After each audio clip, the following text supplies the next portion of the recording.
Have you ever thought about becoming a foster carer but weren't sure if you were able to? If so, this video is for you. Put your hand in mine, follow me, let me waste your time, set up the... Welcome, my name is Sarah and I am currently a foster carer in the UK. I have 3 children with me at the moment. I am a single carer, and ever since I've become a foster carer about just over a year ago now, a lot of people have asked me questions, you know, can I foster if this, or can I foster if the other? And so I thought that I would make a video to try to help you understand what types of people can foster, if there's anything in your life that may prevent you from becoming a foster carer. If you are new around here, please do consider subscribing. I make family vlogs, fostering content, meal plan, grocery hauls, family life stuff with some fostering thrown in. If that sounds like something you're interested in, please do hit the subscribe and the notification bell. Let's get into it. Let's talk about who can foster. So first off, the first question, how old do you have to be? As a general rule, you have to be 21 to foster with local authorities and independent fostering agencies. You will have to be 21. I believe you can start the process earlier, but to be approved, you have to be 21, and potentially for some agencies is a little bit older than that, maybe 23, 25. As a general rule though, I would say you have to be a minimum of 21. And in terms of on the other scale, how old, you know, how young do you have to be, I suppose, absolutely no limit. I would say that, you know, I've met a lot of foster carers who, you know, are in their late 60s, 70s, and I guess the only sort of factor about it is your age. Is there anything about you and your age, will that prevent you from looking after children? You know, if you're a reasonably, you know, fit, healthy 70-year-old and you can offer something, there's absolutely no reason why you can't become a foster carer. Can I foster if I have a health condition? Is something else people ask me, and of course yes you can. That's the short answer. You can foster if you have a health condition. It's more complicated, obviously, that when you go for the assessment process, when you become a foster carer, you have to go through this process, and part of that process is getting a medical done. Obviously that will show up any health conditions that you may have, and I think as long as the health condition is well managed, that's the main focus. If you do have something, the assessing social worker and people, they are going to like really look at that and talk to you about like how does it affect your day-to-day life, how will it affect you with children. I think as long as they can be comfortable that your health condition won't affect your ability to be able to care for the children, that's the main thing that they're looking for, really. They think if you do have a health condition, then you have to just be open and honest about it, and it may be that you can only take older children or younger children because of it, or you can maybe only have 1 child. You just have to be really honest with them about what you will be able to cope with as regarding to your health condition. Also, as well as being able to handle the children, it's important that for your own health, that if you become a foster carer, potentially will, you know, your health condition, it may make it worse, you may deteriorate. They don't want that, of course they don't want that. They don't want like the added stress, because being a foster carer can be stressful at times, and if that added stress on you is gonna you know, really affect your health, they don't want that at all. I know that when I did my medical, I have a period when my dad died 10 years ago, and I wanted to take some time off work, and so I went to the doctors, and they kind of put it down as like a mental health thing. So like that was a bit of like a black mark in my book, and we had to talk about this like mental health thing. And I was like, well, actually, you know, my dad had just died. I was upset, I wanted some time off work, and the only way they would give me time off work is like if I had a doctor's note, which was like mental stress, something or other, which goes on as like as a mental health problem. Didn't stop me becoming a foster carer, you know. My dad died, of course. I was going through a bit of stuff. I think you just got to be honest. Like I said, be honest about your health condition, and it shouldn't affect it, but it may do. It may do, in all honesty, in terms of what it is. Can I foster if I have a disability? Again, with this one, I would say yes, you can, but you've just got to ask the question. It depends obviously on your disability. If your disability doesn't inhibit you from looking after children, of course you can, and it may be that you can only have 1 child rather than 3, or a certain age range is limited because of your disability.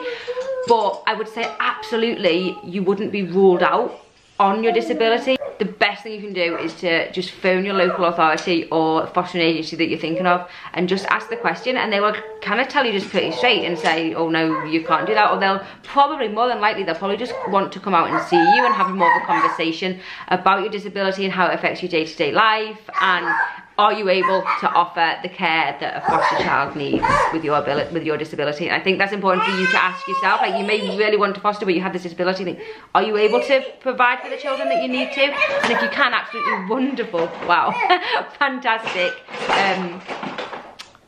But you just need to be honest around that situation, I think. Do I have to have had my own children before I foster? Absolutely, you do not have to have had your own children. For me, I had my own child. My son is coming up to 15 now. I've just got one of my own child, one of my own children. But I know foster carers who haven't had their own children. You know, they've adopted, or they've fostered and then adopted, or they're just fostering. They don't actually want their own children, and you don't need to have had your own children. I think that when you're going through the assessment process, and just in all honesty, when you're dealing with the foster children, the more knowledge you have around children, the better. So obviously if you've had your own children, you should have more knowledge on just kind of child development and different stages. But again, foster children are kind of just, they're different from your own children. There's no getting away from that. But you definitely don't need to have had your own children, but definitely experience with children, I think, is important. I think that if you go in with having no experience with children, you know, you've not got your own children, you've not really got any family members or friends with children, you don't really interact with children on a, you know, not even a daily basis, but, you know, reasonably regularly. Like, can you offer the things that these children are gonna need? I potentially would say maybe you can't. So try and get some experience, find some friends with children, maybe approach a local nursery or a school, see if you can do some volunteering. That might be a little difficult in terms of police checks, but you know, if you've got a contact somewhere, see what you can do just to get some experience with children. Like, for me, I just had tons of experience for children, so it was never a problem. Like, my mum was a childminder. So I grew up around children of all ages, from all walks of life. I used to be a childminder. I was a primary school teacher. I did child development studies at university, so I had a lot of experience around children.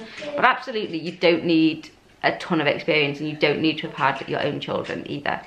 Whilst I'm talking about your own children, I would say that I think, and this is maybe just a personal opinion, but lots of people who I talk to do agree with me on this, that depending on the age of your own children, I think you've got to be very careful on the ages that you will accept.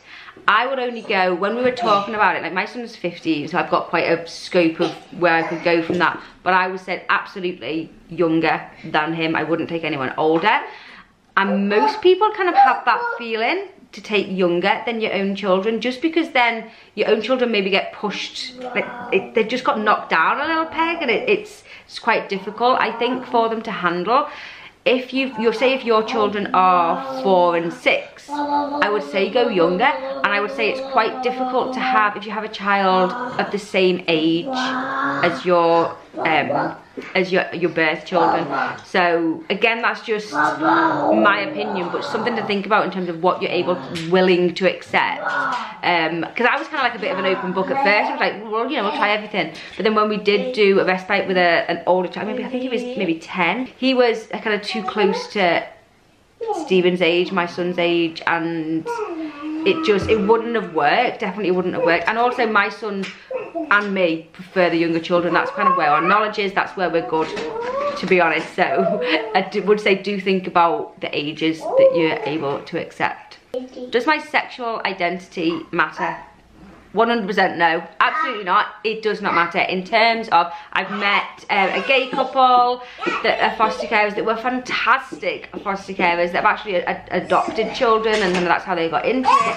I have met various different couples and single people with different sexual identities, and of course they can foster, and they are fantastic foster parents. I would say that you potentially might, and this doesn't just go with sexual identity, this will go potentially with race, religion, anything that you kind of have as an identity for you, could be an issue with birth parents. You may receive some discrimination or judgments, or even really just quite nasty behaviour. Say if you're a gay couple, they may not want birth parents, may be like, I don't want my child being looked after by a gay parent, by two men. Or that to me is just, I can't wrap my head around that way of thinking, but let's be honest, people do think that way. So you may receive that. That is just the the reality of it. But you may get that if you are Asian, or if you are particularly, if you go to church every Sunday, they may not want their children going to church every Sunday. So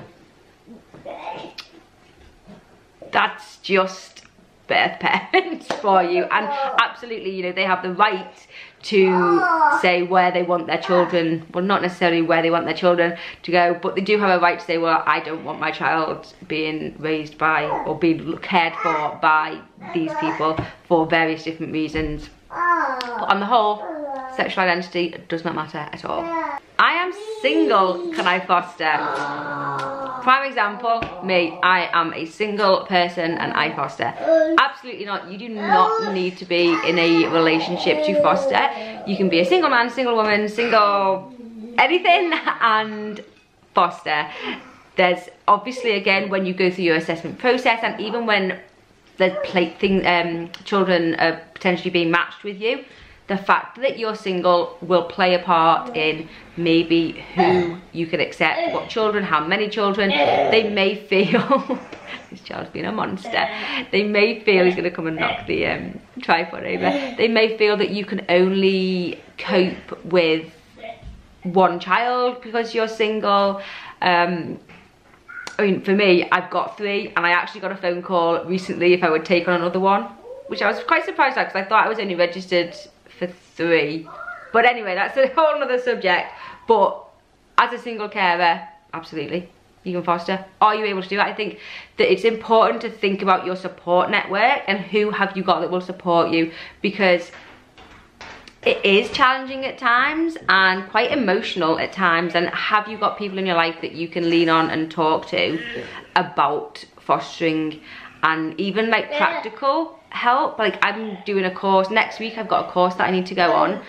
Lots of the courses you can actually do online, which has been really useful for me as a single carer, but I've got a course that I need to go on next Thursday, and I've got someone come in to look after, so 2 of the children are in school, so that's okay, but then I've got someone who, the little Minnie who you can hear in the background here, he's lying on the cat, giving the cat a hug, he is going to stay with her whilst I'm at the course. He knows her, he's quite happy, he will do that, no problems. You need to have practical help in different scenarios, and as a single carer, that needs to be thought of definitely. Like, who are your people that you can call on to help you emotionally and practically if and when needed. I don't own my own home. Can I foster? Absolutely, you can. I happen to own this home, so that wasn't a problem for me, but you don't need to have your own house to foster. You can be renting. Definitely you need to make sure that your landlord knows that you're going to foster. They may have a problem with it and they may say that you can't do it. You need to speak to them about the fact that you're going to do that. But other than that, absolutely there is no problem with not owning your own house. I think as long as you'll have to go through like a little bit of a financial assessment, as long as you, which is the same as if you had to pay a mortgage in all honesty, as long as the assessing social worker can realise that you can pay your rent, no problem, like without the fostering money, it's okay. They don't want to leave you in any hardship and not be able to afford your bills with fostering. So yeah, absolutely, you can foster if you rent, no problems. Whilst I'm just talking about house, just a little bit, just to throw in some information about bedrooms. The amount of bedrooms you have will affect, the amount of spare bedrooms I should say, will affect how many children you can have. Children will generally need their own bedrooms.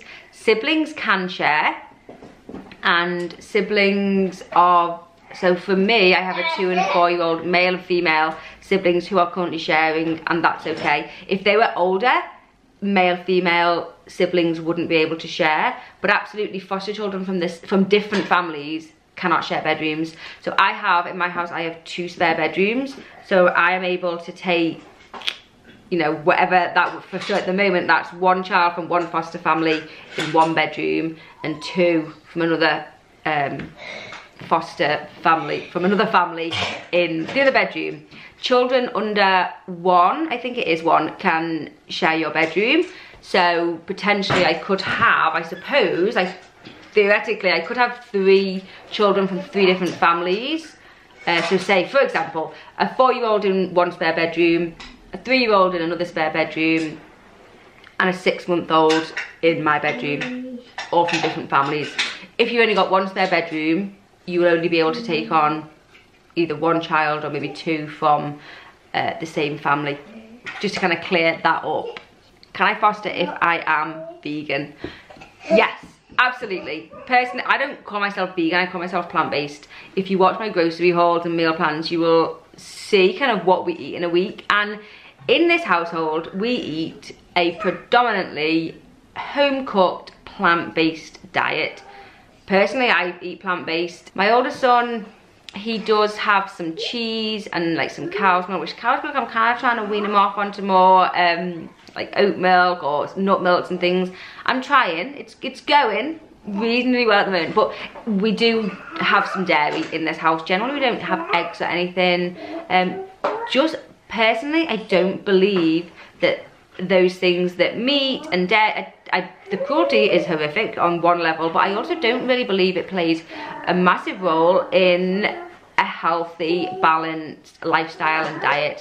I just don't believe that, and so I'm quite open about that, and I tell people this is the diet that we have in this house. You know, the children will eat healthy, nutritious, plant-based meals. They eat, you know, beans and pulses and lentils and all of that things, and all the vegetables and all the fruit, and that's what happens in this house.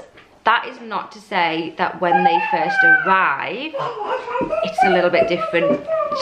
Food can be a big thing for children, and especially, like, I've heard of some children who only ever had McDonald's chips or only ever was given a ham sandwich. That's all they ate. They were like 4 or something, and that was all the only food they'd ever eaten.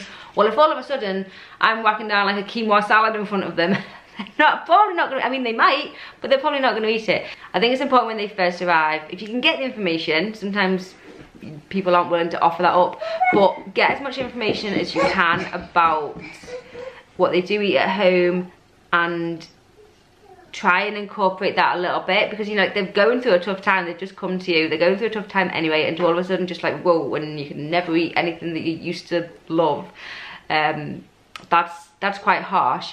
So for example, like if they come and they love beef burgers, if my principles are that I don't want to buy beef burgers, maybe I might, but maybe I will buy some corn burgers, and honestly, generally I don't think kids are that bothered. Like younger kids, older kids I think you probably fighting a bit more of a battle, but for younger kids, they'll happily eat a corn burger.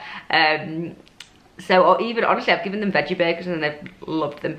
But I understand that that may be different with different children, but absolutely, whatever your dietary preferences are, you can foster with it. You just have to make sure that you tell people that that's what it is. So there you go. I hope that clears up a little bit about who can foster. If a question had been weighing on your mind, I hope maybe I have managed to answer it for you. If I haven't answered a question, please do leave it down below in the comments. I will try my best to help you out with whatever it may be. Any other fostering questions, queries, anything that you've got, I'm gonna start doing. I know I said back in August when I was doing my daily vlogs, I wanted to do some, there was just like a ton of fostering questions and things. I'm trying to work my way through them, and I'm gonna start in the next couple of weeks making some fostering videos. Can I just like sit down, talk you like this, giving as much information as I can about fostering in the UK, because I know there's just not that much information out there, or at least there wasn't when I was trying to find it when I wanted to become a foster carer. So thank you so much for watching. Like I said, leave a comment or a question down below if you have one, and I will see you soon. Bye bye.